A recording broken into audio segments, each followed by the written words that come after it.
আচার পছন্দ করে না এমন মানুষ কিন্তু খুঁজেই পাওয়া যাবে না। অনেকের কাছে এটা নতুন, আবার অনেকের কাছে এটা অনেক পুরনো খাবার। তো যাই হোক, আমার কাছে কিন্তু এটা একদমই নতুন। গরুর মাংসের আচার তৈরি করব আজকে। আর এই মাংসের আচারটা আমি প্রথমবার তৈরি করেছি, আর খেয়েও আলহামদুলিল্লাহ অনেক তৃপ্তি পেয়েছি। তো যেহেতু মাংস সবসময় রান্না করা থাকে না, তো এভাবে যদি একটু আচার বানিয়ে রাখা যায়, তো যখন তখন কিন্তু খেতে মন চাইলেই আচারটা নিয়ে খাওয়া যায়। আর এই আচারটা কিন্তু অনায়াসে 1.5 থেকে 2 মাস পর্যন্ত আপনারা বাইরে রেখে খেতে পারবেন। তারপর নর্মাল ফ্রিজে রেখে কিন্তু অনেক দিন খেতে পারবেন। কিচ্ছু হবে না, শুধু মাঝে মধ্যে একটু আচারটা রোদে দিতে হবে আর পরিমাণ মতো তেল দিয়ে রাখতে হবে। তো চলুন আজকে গরুর মাংসের আচারের রেসিপিটি আপনাদের সাথে শেয়ার করি। এখানে আমি গরুর মাংস নিয়েছি প্রায় 3 পোয়ার মতো। তো এখানে ছোট ছোট করে নিয়েছি। এখানে কিন্তু কোনো চর্বি নেওয়া যাবে না, শুধু সলিড মাংসটাই এই আচারের ক্ষেত্রে ব্যবহার করতে হবে। তো আমি এখানে ধুয়ে পরিষ্কার করে নিয়েছি। তারপর এখানে মশলাগুলো দিয়ে দেবো। এখানে আদা রসুন বাটা আছে, পেঁয়াজ বাটা 1 চা চামচ করে দিয়েছি, জিরা গুঁড়াও দিয়েছি 1 চা চামচ, আর গরম মশলাটাও আমি গুঁড়া করে নিয়েছি। এটা আস্ত দিব না, তো গরম মশলাটা ভালো করে গুঁড়া করে এখানে 1 চা চামচ দিয়ে দিলাম। দিয়ে দিচ্ছি এখানে গোলমরিচ, গোলমরিচ দিয়েছি কয়েকটা, পরিমাণ মতো হলুদ দিয়েছি, আর স্বাদ মতো লবণ দিয়েছি। তো মশলাগুলো দিতে হবে কিন্তু একটু বুঝে, যাতে খুব বেশি বেশি না হয় আর কমও না হয়। মরিচের গুঁড়া দিয়েছি, আর একটা তেজপাতা এরকম ছোট ছোট করে চিড়ে তারপরে দিয়েছি।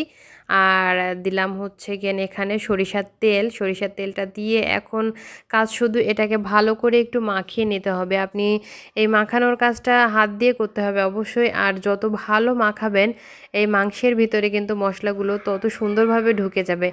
আর এই আচার খেতে কিন্তু অনেক বেশি ভালো লাগবে। এটা যেহেতু আচার, রান্না করা মাংস না, তো মাংসের ভিতরে মশলা ঢুকে গেলে কিন্তু বেশি ভালো হয়। তো হাতটা ধুয়ে আমি অল্প করে পানি দিয়েছি, যেহেতু হাতে মশলা ছিল। আর এই মাংসটা কিন্তু এই পানিটা দিয়েই সেদ্ধ হয়ে যাবে। মাংস থেকে যেহেতু পানি ছাড়ে, তাই এক্সট্রা কোনো পানি দেওয়ার কোনো দরকার নেই। এই যে পানি বের হয়েছে দেখতে পাচ্ছেন, এই পানি দিয়েই কিন্তু মাংসটা খুব ভালোভাবে সেদ্ধ করে রান্না করে নিতে হবে। তো আমি ভালো করে নাড়াচাড়া করে ঢেকে দিয়েছি পানিটা শুকনো পর্যন্ত, এটাকে কষিয়ে নেব। তো কষানোর প্রায় শেষ পর্যায়ে দেখুন উপরে তেল উঠে আসছে। তো আমি এখন দেখাচ্ছি, দেখুন মাংসটা খুব ভালোভাবে সেদ্ধ হয়ে গেছে, আর ঝোলটা কিন্তু একদমই টেনে গেছে। এখানে যে এতটুকু ভেজা ভেজা আছে, সেই ভেজা ভেজাটুকু রাখা যাবে না, তো এটাকে পুরোটাই শুকিয়ে নিতে হবে। আমি আরও 10 মিনিটের মতো এটাকে জাল দিয়ে এই ঝোলটা পুরোপুরি শুকিয়ে নেব। এই যে দেখুন, ঠিক এই পর্যায়ে আসলে এটা আমি চুলা থেকে নামিয়ে নিব। এখানে কোনো পরিমাণ ঝোল নেই, একটু ভেজা ভেজা নেই, মাংসগুলো পুরো শুকনা শুকনা করে নিতে হবে। তো আমি এখন এই মাংসটাকে তুলে নিচ্ছি আর চলে যাচ্ছি পরবর্তী ধাপে। এখানে একটা শুকনা কড়াই নিয়েছি। শুকনা কড়াইতে 2টা শুকনা মরিচ আমি এখানে দিয়ে দিয়েছি, দিয়ে একটু হালকা করে টেলে নিব। আর দিচ্ছি 1 চা চামচ পাঁচফোড়ন। পাঁচফোড়নটা দিয়েও ভালো করে একটু ভেজে নিতে হবে। তারপর দিয়ে দেবো 2-3টা এলাচ। এলাচটা সুন্দর একটা ফ্লেভার আসবে এখানে। এলাচটা দেওয়ার পরেও আমি এখানে আরেকটু সুন্দর করে ভেজে নেব। মশলাটা খুব সাবধানতার সাথেই ভাজবেন, যেহেতু পুড়ে না যায়। পাঁচফোড়ন পুড়ে গেলে কিন্তু পুরো আচারটাই তেতো লাগবে, খেতে ভালো লাগবে না। তো মশলাটা উঠিয়ে আমি গুঁড়ো করে নেব। আর এখানে দিয়ে দিচ্ছি সরিষার তেল। অবশ্যই কিন্তু সরিষার তেল ব্যবহার করবেন পুরা রান্নার ভিতরে, কোনো রকম সয়াবিন তেল দেবেন না, তাহলে কিন্তু আসল যে আচারের যে টেস্ট ওইটা পাবেন না। তো তেলের ভিতরে শুকনা মরিচ আর এলাচ দিয়েছি, আর দিয়েছি এখানে আস্ত রসুনের কোয়া। এই রসুনগুলোকে একটু হালকা করে ভেজে নিতে হবে, খুব বেশি ভাজার দরকার নেই। এই 1 থেকে 1.5 মিনিটের মতো এই মশলাগুলোকে একটু ভেজে নিয়ে তারপর এখানে যে মাংসটা আমি তুলে রেখেছিলাম সেই মাংসটা দিয়ে দিব। দেখুন মাংসের ভিতরে কিন্তু কোনো রকম ঝোল পানি কিচ্ছু নেই, একদম শুকনো মাংস মশলা সহ এই তেলের ভিতরে দিয়ে দিয়েছি।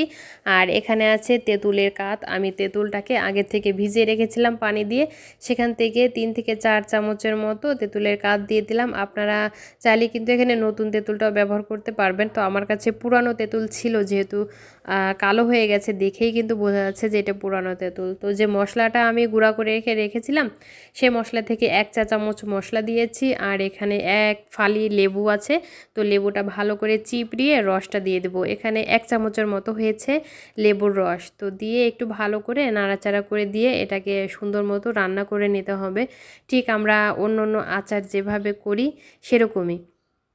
তো লাস্ট পর্যায়ে আমি এখানে দিয়ে দিলাম 1 চা চামচ গরম মশলা গুঁড়া। গরম মশলা গুঁড়াটা দিলে কিন্তু অনেক ফ্লেভারফুল হয়, যে কোনো রান্না বলুন আচার বলুন। তো দিয়ে আমি এটাকে নাড়াচাড়া করে আরও 5 মিনিটের মতো রান্না করে নিয়েছি। আর লাস্টে দেখুন আমার আচারটা কিন্তু তৈরি হয়ে গেছে।